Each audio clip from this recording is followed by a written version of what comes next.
Hey travelers, welcome back to Rarities here on Ghostlight.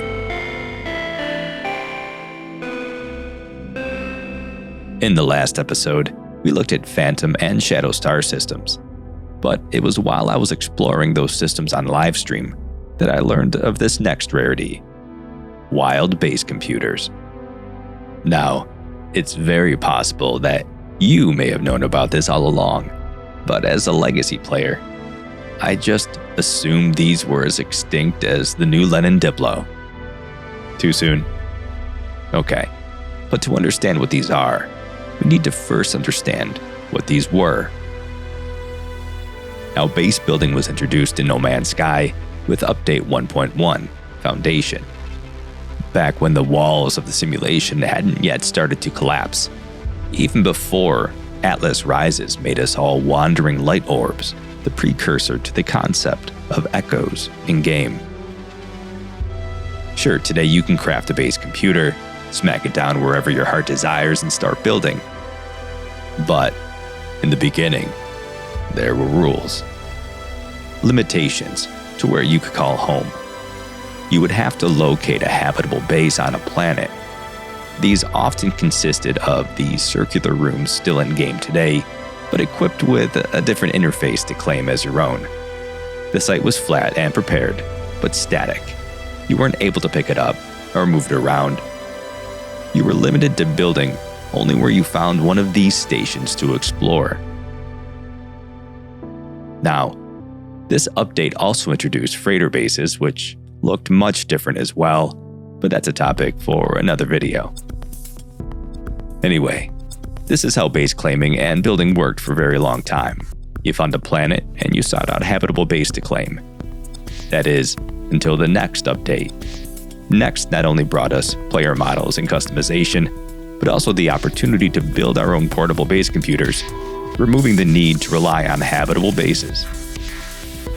In fact, it was around this time that the circular building of those habitable bases was replaced by a lone wild base computer. This gave players more versatility when continuing to use this feature, as they weren't locked into having specific base parts if they chose not to. Now, if you're like me, you may have just assumed that these base computers just faded into obscurity and were eventually phased out of the game. Only they weren't.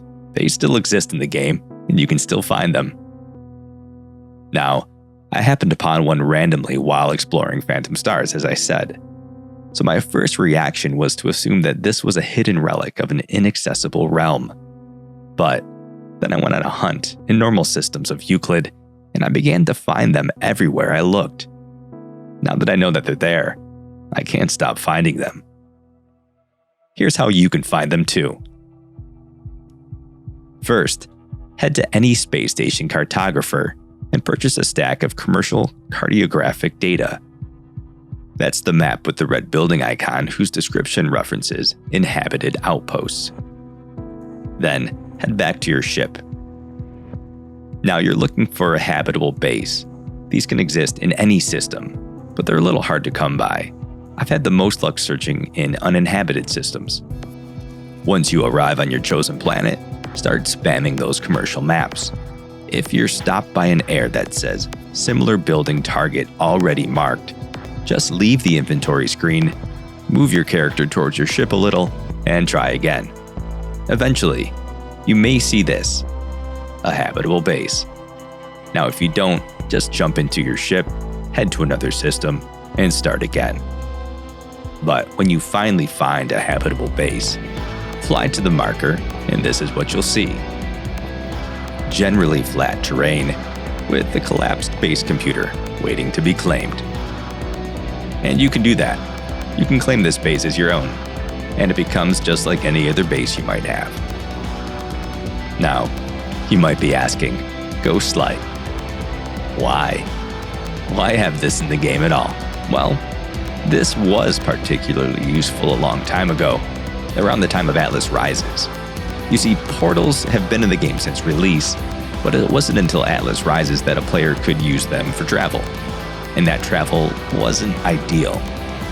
These portals didn't always link two planets together, they often behaved more like black holes.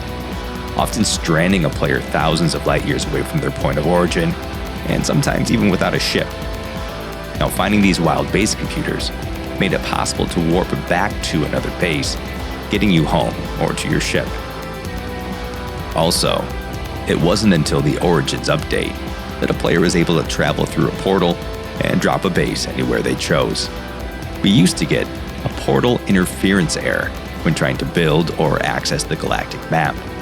Now, wild base computers were a way to claim a spot on the other side of a portal that you could return to with a teleporter and circumvent the portal interference entirely. Now, you may still happen upon a wild base computer while exploring a planet. I've found a few this way. It's definitely the case that once you've become aware of these rarities, you'll start to see them everywhere. And that's it. I hope you enjoyed this episode of Rarities. Please like and subscribe. Hit the notification bell so you don't miss any future videos. A big shout out to my YouTube members at the Riftwalker level, Miss Merc, Raging Furball. And as always, dear Riftwalkers, I'll see you tonight.